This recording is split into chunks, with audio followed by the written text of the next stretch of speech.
জাহিলিয়াতের যুগে নারীদের অবস্থা দেখাতে গিয়ে দুইটা ঘটনা নকল করছি। লম্বা ঘটনা হলো, খুব তাড়াতাড়ি বলছি। একটা ঘটনা খুবই ন্যাক্কারজনক ঘটনা, সব বুখারী মুসলিমের হাদিস। আর একটা ঘটনা স্বাভাবিক। একটা ঘটনা স্বাভাবিক, সেটা হলো এই যে এখন স্বামী মারা গেলে ওই মহিলা বিবাহ বসতে পাবে না বা শোক পালন করবে কতদিন? 4 মাস 10 দিন। 4 মাস 10 দিন। আর জাহেলিয়াতের যুগে স্বামী মারা গেলে শোক পালন করতো 1 বছর। আবার থাকতে হতো বাড়ির পিছন দিকে একটা কুঁড়ে ঘরে। কুঁড়ে ঘর বুঝেন আপনারা? ঝুপড়ি ঘর। বুখারী মুসলিমের হাদিসে এসেছে, তার নাম হিফস। হিফস বুখারী মুসলিমের হাদিসে এসেছে, বাড়ির পিছন দিকে যেখানে কুকুর সিলগাল দৌড়াদৌড়ি করে ওইখানে তাকে ঘর করে দেওয়া হবে। সে ময়লাযুক্ত কাপড় পরবে, পরিষ্কার কাপড় পরতে পাবে না। আর ওর জন্য একটা প্লেট থাকবে, যে প্লেটে অন্য কেউ খেতে পাবে না। একটা গিলাস থাকবে, যে গিলাস অন্য কেউ ব্যবহার করতে পাবে না। কেউ যারা কাজের মেয়ে এইভাবে খাবার দিয়ে আসবে, স্বামী মারা গেছে সেই জন্য। এটা হলো জাহেলিয়াত। এখন বাড়িতে থাকবে, ছেলের কাছে থাকবে, বাপের বাড়িতে থাকবে, যেখানে সুবিধা সেখানে থাকবে। 4 মাস 10 দিন নিরাপদ জায়গায় থাকবে, বিবাহ বসতে পাবে না 4 মাস 10 দিন। সাজগোজ করতে পাবে না 4 মাস 10 দিন। নাকের গয়না খুলতে পাবে না। এটা হলো হিন্দুদের নীতি। মরার সাথে সাথে আপনার এই ভুয়াপুরের মহিলারা যারা আশেপাশে আছে, নাক ফল খুল, নাকে যে ফুল আছে এটা খুল, স্বামী মারা গেছে, স্বামী মারা গেছে, যা আছে গলায় হাতে সব খুলে ফেলা। এটা হলো হিন্দুদের নীতি। যা আছে ওই মহিলার গায়ে কলায় স্বামী মারা গেছে ওইভাবেই থেকে যাবে, খুলতে হবে না। সাজগোজ করতে পাবে না কতদিন? 4 মাস 10 দিন। সে স্বামীর বাড়িতে থাকবে, যেখানে তার নিরাপদ জায়গা সেখানে থাকবে। তাহলে জাহেলিয়াতের যুগে কি ছিল? 1 বছর। জাহেলিয়াতের যুগে কি ছিল? বাড়ির পিছন দিকে কুঁড়ে ঘর। জাহেলিয়াতের দিকে কি ছিল? ভাঙা প্লেটে খাবার দিতে হবে, ময়লাযুক্ত কাপড় পরে থাকতে হবে। আরো খারাপ নোংরা কথা, যে ওই একটা উটের গায়ে গোবর মাখাতে হবে বা উটের গোবর নিজের গায়ে মাখতে হবে এবং লজ্জা স্থানকে উটের গায়ের সাথে ঘষতে হবে পবিত্র হওয়ার জন্য।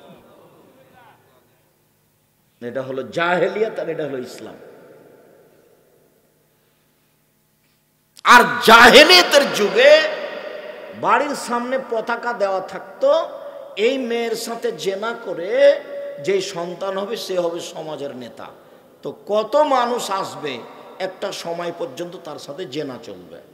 তারপরে যখন ওর সন্তান হবে তখন ওর যাকে ইচ্ছা তাকে ডেকে বলবে এটা আপনার স্বামী, এটা এই ছেলে আপনার, আপনি আমার স্বামী। ছেলে বাছাই করার জন্য শুক্রকীট গ্রহণের জন্য পদ্ধতি চলে, যেটা এখন আবার দেখা দিয়েছে। কাজেই সন্তানের যত ইউটিউব যে কোনো মাধ্যম আছে সব হারাম, একটাও জায়েজ নয়। সরাসরি স্বামীর মাধ্যমে হবে, আর নাহলে এই স্বামী বাদ দিয়ে তুমি আরো রোজ স্বামী ধরো না, বৈধ পথায় কোনো সমস্যা নেই। এই স্বামীর কাছে থাকো 2 মাস 6 মাস, যদি তোমাকে ভালো না লাগে খোলাক তালাক দাও, যে আর একটা স্বামীর কাছে যাও, দেখো সন্তান হয় কিনা। শরীয়ত তোমাকে বাধা দেয়নি। তুমি এইভাবে শুক্রকীটে সন্তান নিতে গেলে কেন? কে তোমাকে বলেছে? এটা জেনারেল সব যেগুলো নেমে আসছে সেগুলো হচ্ছে নারীদেরকে ধ্বংস করা মৌলিক লক্ষ্য, নারীদেরকে জাহিলিয়াতের যুগে নিয়ে যাওয়া মৌলিক লক্ষ্য। সম্মানিত দিনী ভাই বোন, এইবার আর একটা নীতি দেখায়। আনাস রাদিয়াল্লাহু তাআলা আনহু বলেন, আল্লাহর নবী বললেন, ইন্নাল ইয়াহুদা ইজা হাজাতিল মারাতু লাম ইয়াকিলুহুন্না ওয়ালা ইউজামিউহুন্না। ইহুদিদের নীতি ছিল মহিলা ঋতুবতী হলে তার সাথে খাওয়া হবে না। ছি ছি ছি ছি ছি, ঋতুবতী হয়েছে, পচে গেছে, ওকে বাড়ির পিছন দিকে রাখো, ওর প্লেট ভিন্ন, ওর বাটি ভিন্ন, ওর থাকার জায়গা ভিন্ন, ও ভিতরে আসতে পাবে না, ওর সাথে মিলামিশা হবে না, ওর সাথে কথাবার্তা হবে না, ও পাতিলে স্পর্শ করতে পাবে না, ও তো পচে গেছে, নষ্ট হয়ে গেছে, ঋতুবতী হয়েছে। যে ইহুদিদের এই নীতি, আপনি বইটা পড়ে দেখেন, কেন এই নির্যাতন কি তার প্রতিকার? বইয়ের নাম কি? কেন এই নির্যাতন কি তার প্রতিকার? কেন এই নির্যাতন কি তার প্রতিকার? কেন এই নির্যাতন কি তার প্রতিকার? সম্মানিত দিনী ভাই বোন, ইহুদি খ্রিস্টানেরা ঋতুবতী মহিলাদের সাথে এইরূপ আচরণ করছে। এবার চলেন, আয়েশা রাদিয়াল্লাহু তাআলা আনহা বলেন, কুনতু আগতাসিলু আনা ওয়ান নবী সাল্লাল্লাহু আলাইহি সাল্লাম ফি ইনাইন ওয়াহিদ ওয়া কিলাহুমা জুনুবুন। আমি এবং আল্লাহর নবী এক পাত্রে অপবিত্র গোসল, ফরজ গোসল পবিত্র হওয়ার জন্য করতাম। আবার বলছেন এক পাত্রে গোসল করতাম, তখন আমি ঋতুবতী। আবার বলছেন ফাইয়া মরুনি, তিনি আমাকে আদেশ করতেন আন আত্তাজেরা, আমি লজ্জা স্থানে আমার কাপড় ছাড়া, ছায়া মেক্সি ছাড়া, সালোয়ার কামিজ ছাড়া অতিরিক্ত একটা কাপড় ব্যবহার করব। ফাইবাসরণী, তারপর তিনি আমার গায়ের সাথে, খালি গায়ের সাথে গাও মিলিয়ে রাতে থাকতেন, দিনে থাকতেন। তাহলে ও বের করে দিল, আল্লাহর নবী তাকে ঘরে নিয়ে আসলেন ঋতু অবস্থায়। সে কি স্বাভাবিকভাবে নিয়ে আসলেন? বলছেন যে আমার গায়ের সাথে গাও লাগিয়ে থাকতেন, যখন দুইজনের গায়ের মাঝে কোনো কাপড় নেই। হাদিস বুখারী মুসলিম। এবার কি হলো বলেন তো দেখি?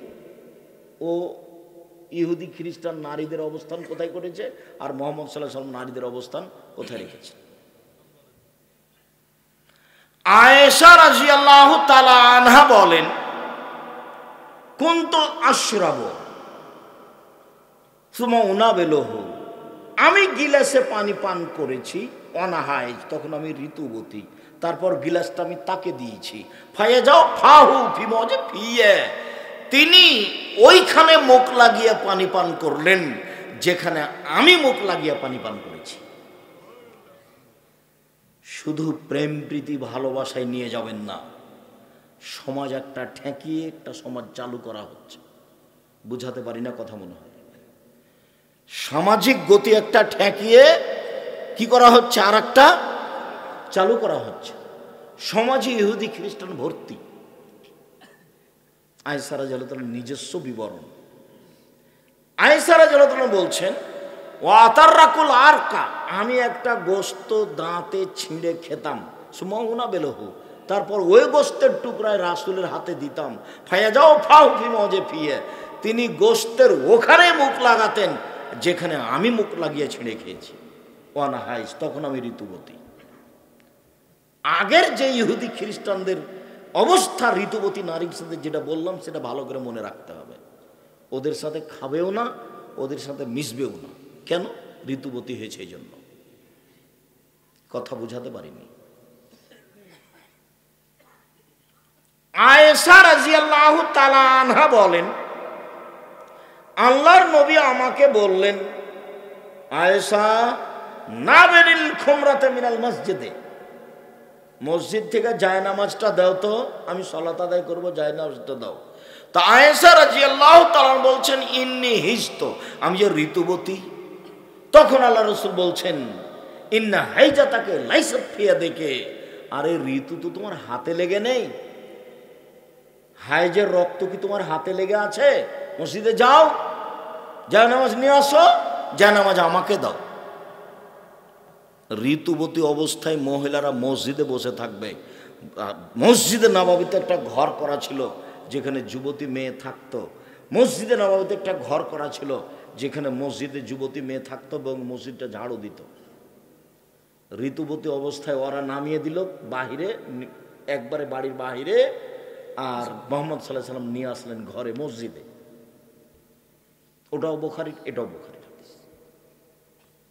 আয়েশা, জি চাটাটা দাও তো মসজিদ থেকে, আমি যা ঋতুবতী। আরে ঋতু কি তোমার হাতে লেগে আছে নাকি? ভাষাটা এরকম। ইন্না হাইজাতাকা লাইসাত ফি ইয়াদিকে, তোমার হাইজের রক্ত তোমার হাতে লেগে নেই, তুমি মসজিদে যাও, এটা নিয়ে এসে দাও। আয়েশা রাদিয়াল্লাহু তাআলা আনহা বলেন, কানান নবী সাল্লাল্লাহু আলাইহি সাল্লাম ইয়াত্তাকিউ ফি হিজরি ওয়া আনা হাইজ ওহো একরাউল কোরআন। আল্লাহর নবী আমার উরু রানের ওপরে মাথা রেখে কোরআন মাজিদ পড়তেন, তখন আমি ঋতুবতী। বুঝাতে পারি না নাকি? আপনি এটা সরাসরি ওই প্রেম প্রীতি ভালোবাসায় নিয়ে যাবেন না, আগে নিয়ে যাবেন এক সমাজ উল্টিয়ে আর এক সমাজ চালু করা হচ্ছে, যার কারণে প্রথমে ও হাদিসটা পেশ করেছি। ওদের আচরণ, ওরা নারীদের সাথে খাবে না, ওরা নারীদেরকে বাড়িতে থাকতে দিবে না, ঋতু হয়েছে সেই জন্য, হাইজ হয়েছে সেই জন্য। আয়েশা রাদিয়াল্লাহু তাআলা আনহা বলেন, আন্নান নবী সাল্লাল্লাহু আলাইহি ওয়াসাল্লাম ইখরিজু ইলাইয়া রাসাহু ওয়া আনা হাইজ ফাগসিলুহু ওয়া আনা হাইজ। আমি আল্লাহর নবী থাকতেন এতেকাফ অবস্থায়, এতেকাফে রমজান মাসে এতেকাফে তিনি মাথাটা আমার দিকে বের করে দিলেন এতেকাফের জায়গা থেকে, আমি তার মাথা ধুয়ে দিচ্ছিলাম, চিরুনি করে দিচ্ছিলাম, তখন আমি ঋতুবতী। সব হাদিস বুখারী মুসলিম। উম্মু সালমা রাদিয়াল্লাহু তাআলা আনহা বলেন, কানা নবী সাল্লাল্লাহু আলাইহি সাল্লাম ইসাল্লি বিমিরতিন ওয়া আলাইহি বাজুহু আলাইহি বাজ। একটা চাদর গায়ে দিয়ে আল্লাহর নবী সালাত আদায় করছিলেন, যেই চাদরের কিছু অংশ ছিল আমার গায়ে, কিছু অংশ ছিল রাসূলের গায়ে, তখন আমি ঋতুবতী। কথা স্পষ্ট বোঝা যায় তো? সম্মানিত দিনী ভাই বোন, এইবার একটা পরিবেশ আপনাকে আমি দেখালাম। এখানে রাসূলের পক্ষ থেকে নারীদের মর্যাদা এবং নারীদের নিজস্ব মর্যাদায় চলেন, যেটা পুরুষের চেয়ে ভিন্ন। এই ছেলে, যেই মর্যাদা আল্লাহ নারীদের দিয়েছেন সেই মর্যাদা পুরুষ কোনোদিন অর্জন করতে পারবে না। নারীরা ভুল বুঝে নিচে নেমে গেছে। বেগম রোকেয়ার গল্প পড়ে মনে করেছে যে আমরা তো বাহিরের বস্তু, ভিতরে কেন? আমাদেরকে তো উপার্জন করে খেতে হবে, নিজের পায়ে দাঁড়াতে হবে। এই কথাটাও কিভাবে মাথায় নিয়ে আসলো? অথচ আল্লাহ বলছেন ওকে উপার্জনের জন্য সৃষ্টি করা হয়নি। আল্লাহ বলছেন অমিন আয়াতিয়ান খালাকালাকুম মিন আনফুসিকুম আজওয়াজান লিতাসকুনু ইলাইহা। পৃথিবীর মানুষ শোনো, তোমাদের পাশ থেকে আমি তোমাদের স্ত্রীদেরকে সৃষ্টি করেছি যাতে করে তোমরা সেখানে শান্তি তৃপ্তি পাও। অজালনা বাইনাকুম মাওয়াদ্দাতা ওয়া রাহমা, তোমাদের স্বামী স্ত্রীর মাঝে ভালোবাসা ভ্রাতৃত্ব ভাব সৃষ্টি করে দিয়েছি। স্বামীর শান্তি তৃপ্তির জন্য নারীকে সৃষ্টি করা হয়েছে। তো ও যদি স্কুলে গিয়ে সকাল 9টা থেকে নিয়ে বিকাল 5টা পর্যন্ত থাকে, তাহলে শান্তি তৃপ্তি কি থাকলো? ও ব্যাংকে চাকরি করে, গোসলখানাতে ঢুকে ওইদিকে একটু 19-20 হয়ে গেলে ম্যানেজার ঠেলা দিবে, তখন তাড়াহুড়া করে বলছে ওর শাশুড়িকে বা ওর স্বামীকে, বলছে টাইম হয়ে গেছে চলে গেলাম, কাপড়টা খেঁচে একটু শুকাতে দিয়ে। এই জন্য তো আল্লাহ তাকে সৃষ্টি করেননি। সম্মানিত দিনী ভাই বোন, আল্লাহ বলছেন তাহলে এখানে শান্তি তৃপ্তি, চলেন ওখানে নিসাউকুম হারসুল লাকুম ফাতু হারসাকুম আন্না শাইতুম। পৃথিবীর মানুষ তোমাদের স্ত্রী তোমাদের জমি, পৃথিবীর মানুষ তোমাদের স্ত্রী তোমাদের ক্ষেত, তোমরা তোমাদের খেতে আসো তোমাদের ইচ্ছা মতো, তোমাদের যেটা শান্তি তৃপ্তি হবে সেটা তো হবেই। তোমাদেরকে ক্ষেত আবাদ করে পরবর্তী বংশসূত্র বহাল রাখতে হবে, ধারাবাহিকভাবে মানুষ বহাল রাখতে হবে। তোমরা ওই পরিবারে বিবাহ করো যেই পরিবারের মায়ের ছেলে মেয়ে বেশি, তাহলে তোমার স্ত্রীর ছেলে মেয়ে বেশি হবে। ফানকে হলো দুদাল ওলুদা ফাইনি মুকাসসারুম বিকুম ইয়াউমাল কিয়ামা। তোমরা ওই মেয়েকে বিবাহ করো যেই মায়ের ছেলে মেয়ে বেশি, তাহলে সন্তান বেশি হবে। বিচারের মাঠে আমি মুহাম্মদ সাল্লাল্লাহু আলাইহি সাল্লাম আমার উম্মতের সংখ্যা বেশি হবে, এটাতে আমি গর্ব করব। আমার উম্মত সবচেয়ে বেশি। যখন মুসা আলাইহিস সালামের জনগণ দেখব, তখন আমার খালি সন্দেহ ধাক্কা খাবে, এরা কেরা, এরা কার, এরা কে, তাহলে মুসা আলাইসাল্লাম, মুসা আলাইসাল্লাম এত মানুষ মানে সন্দেহ কাজ করছে এখনো। তারপরে যখন দেখবেন হাজারো লাখো মানুষ, এটা আপনার উম্মত। তো মোহাম্মদ সাল্লাল্লাহু আলাইহি সাল্লামের একটা গর্ব বহাল রাখার জন্য একটা ছেলে দিয়ে কি করবেন? দুনিয়ার বদ। ও তো আদর তো গতিতে থাকতে হবে। আদর যদি উল্টা পথে চলে তাহলে তার স্বভাব চলবে উল্টা পথে। আর যেদিন আমি আদর্শ পরিবার নিয়ে আলোচনা করব সেদিন আপনাকে দেখাবো একচাটিয়ে কিভাবে আল্লাহর নবী বাপ মাকে দায়ী করেছেন ছেলে মেয়ে লালন পালন করার ব্যাপারে। সম্মানিত দিনী ভাই বোন, বলছিলাম এবার একচাটিয়া নারীদের মর্যাদা আল্লাহ রাসূল কিভাবে দিয়েছেন পুরুষ থেকে ভিন্ন করে তা দেখি। প্রথমত দু একটা আয়াত শোনাই যে আল্লাহ বলছেন অকারনা ফি বুয়ুতিকুন্না ওয়ালা তাবাররাজনা তাবাররুজাল জাহিলিয়াতুল উলা। হে মুসলিম মহিলা, বন্যতার যুগে, বর্বরতার যুগে, অসভ্যতার যুগে, জাহিলিয়াতের যুগে নারীরা যেভাবে প্রদর্শনী দিয়ে চলতো সেইভাবে তোমরা চলো না। তাহলে এখন রাস্তাঘাটে নারীকে যেভাবে দেখছেন সেভাবে জাহিলিয়াতের যুগে ছিল। জাহিলিয়াতের যুগ মানে আমাদের নবী আসার পূর্বে। জাহেলিয়াতের যুগ মানে আমাদের নবী আসার পূর্বে নারীদের অবস্থা এইরকমই ছিল। এখন আপনি দেখছেন যা নিয়ে গাছের উপরে উঠে বসে আছে, তো বলছে যে এই আমাদের কাপড় কে নিল রে, কে নিল রে? তো দেখ এমরুল কায়েস এসেছে মনে হয়, তো দেখছে ওই যে এমরুল কায়েস গাছের উপরে আমাদের কাপড় নিয়ে বসে আছে। সবকে একা একাই পানি থেকে উঠে ওর হাত থেকে কাপড় নিতে হবে।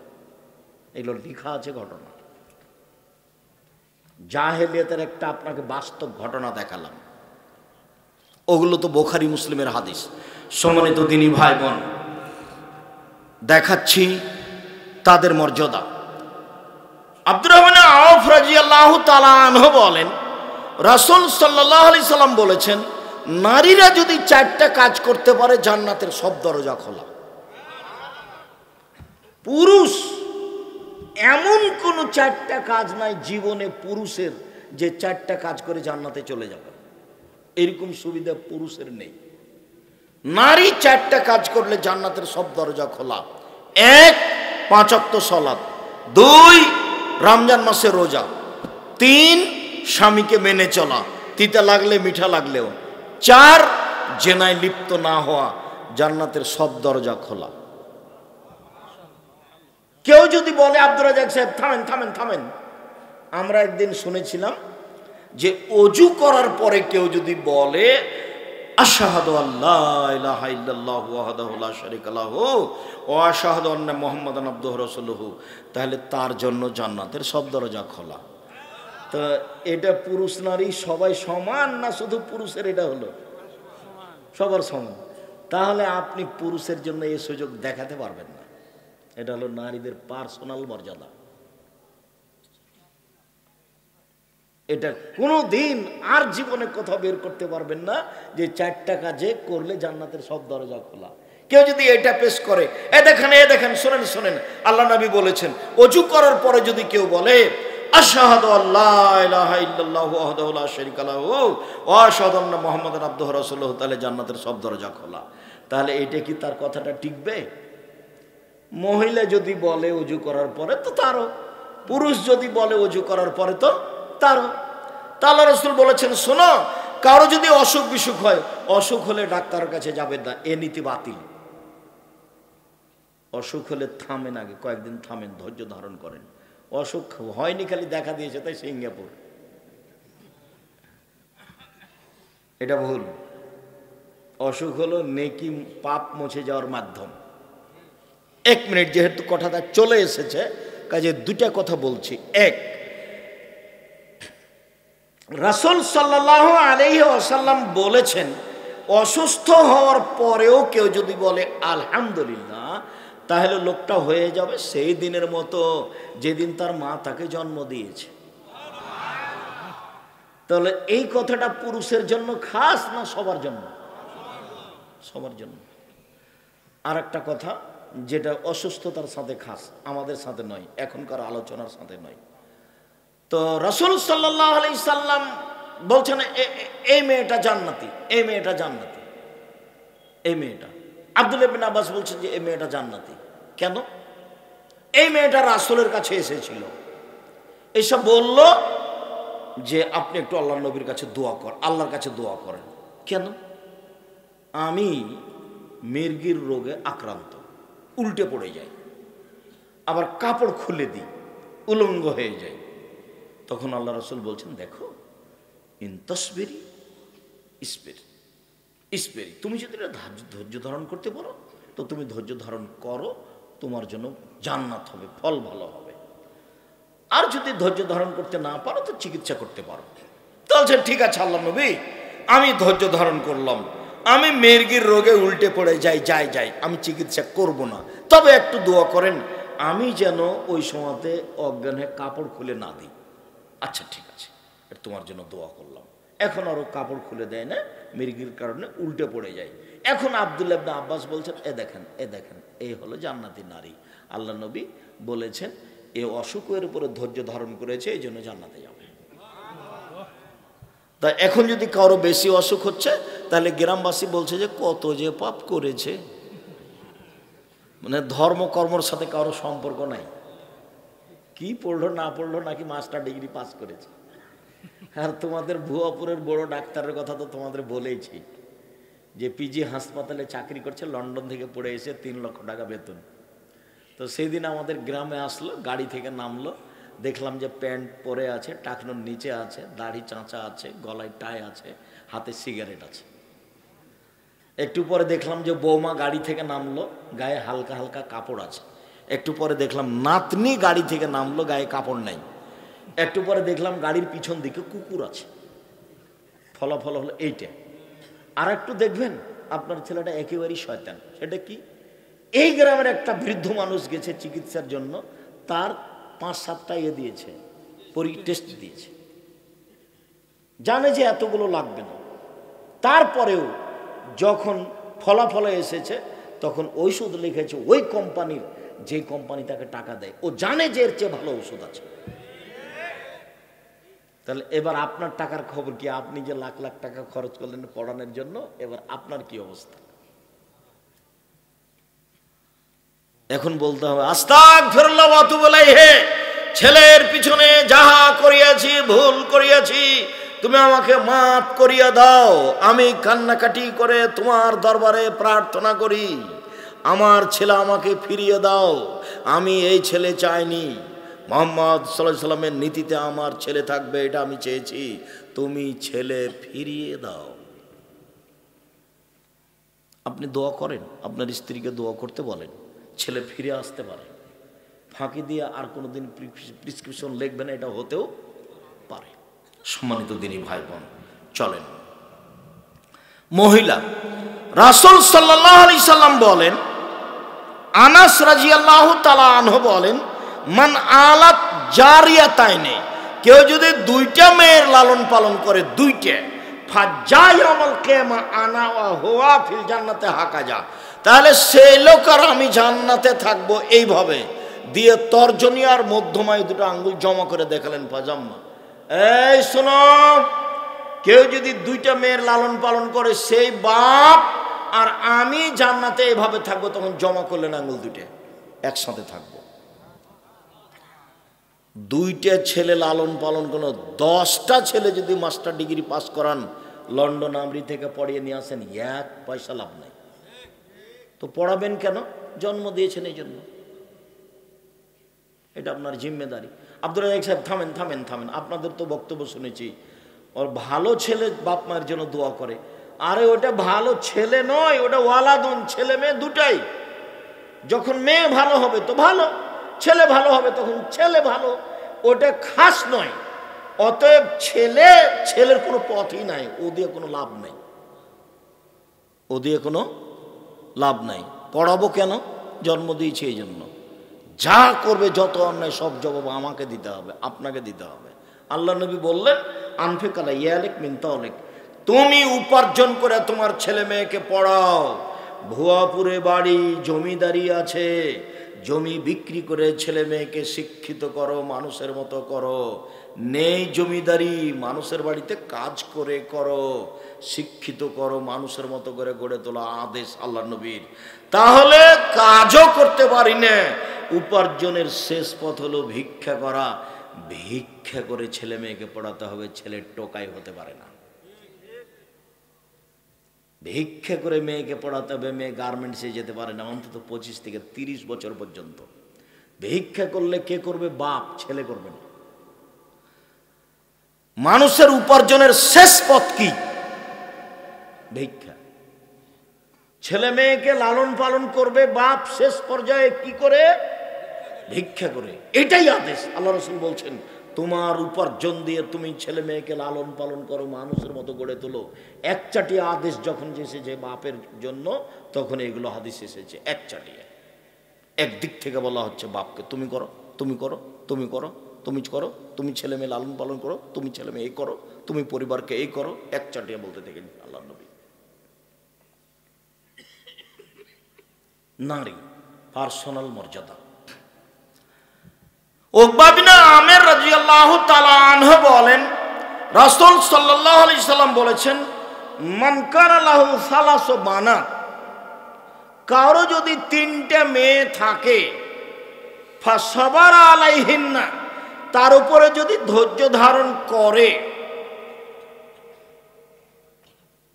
ফাআতামাহুন্না, তার যদি খাওয়ার ব্যবস্থা করে, ওয়াসাকাহুন্না, তার যদি পানির ব্যবস্থা করে, ওয়াকাসাহুন্না, তার যদি পরনের ব্যবস্থা করে, তো কুন্না লাহু সিতরান মিনান নার ইয়াউমাল কিয়ামা, এই 3টে মেয়ে বিচার মাঠে বাপের জন্য অন্তরাল হয়ে যাবে। মধ্যে থাকবে 3টে মেয়ে, এদিকে থাকবে বাপ, আর ওদিকে থাকবে জাহান্নাম। মধ্যে কি? 3টে মেয়ে। ওর বাপ জাহান্নামে যেতে পাবে না। ঘেরা আছে কারা? মেয়েরা। এটা হলো মেয়ে। ছেলে লালন পালন করে 1 পয়সা লাভ নেই, কোনো জায়গাতে সুবিধা পাবেন না। আর মরার সাথে সাথে ওরা জমি ভাগ করে নেবে, মারামারি করে, মামলা করে, পিটিয়ে জমি ভাগ করে নেবে।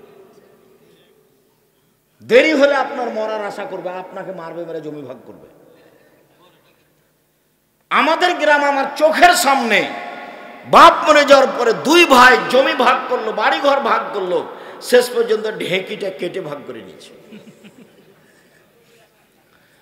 মানুষের সম্পদ 4 ভাগে ভাগ। মানুষের সম্পদ 4 ভাগে ভাগ। আল্লাহ রাসূল বলছেন, মা কালা ফাফনা, যেটা খাবেন সেটা পায়খানা, ওমা লাওয়েসা ফাবলা, যেটা পড়বেন সেটা পুরাতন, ওমা আহতা ফাক্তানা, যেটা দান করবেন সেটা জমা, ওমা সেওয়া যালিকা বা জাহিবুন লিন্নাসে, যেটা এখন থেকে যাবে সেটা মানুষে ভাগ করে নেবে, প্রয়োজনে মারামারি করে, প্রয়োজনে মামলা করে। তাহলে মানুষের সম্পদ কয় ভাগে ভাগ? মনে থাকবে না মনে হয়, হাদিস বুখারী মুসলিম। 1, যা খেলো সেটা কি হলো? পায়খানা, সেটাকে আল্লাহ রাসূল বলেছেন পাবনা, নষ্ট। 2, যেটা লাবেসা ফাবলা, যেটা পড়লো সেটা পুরাতন, সেটা এক সময় ছিঁড়ে যাবে। ওমা আতা ফাক্তানা, যেটা দান করলো সেটা জমা হয়ে গেল। মনে রাখবেন, আমি আব্দুর রাজ্জাক বিন ইউসুফ দানের কথা বললাম, সভাপতি সাহেব দানের কথা বললেন, আমি তখন মনে করলাম তার প্রয়োজন, সেই জন্য বলছি চলো, কেউ দিলে দিবে, চলো যাই এখন। এই যে আপনি চলে গেলেন, তো ও চাইলো সেজন্য চলে গেলেন, আসলে পরিবেশটাই উল্টা হয়ে আছে। সেটা হলো এই, মানুষ যদি বুঝতো যে ইবাদতের জগতে সবচেয়ে শক্তিশালী ইবাদত হলো দান,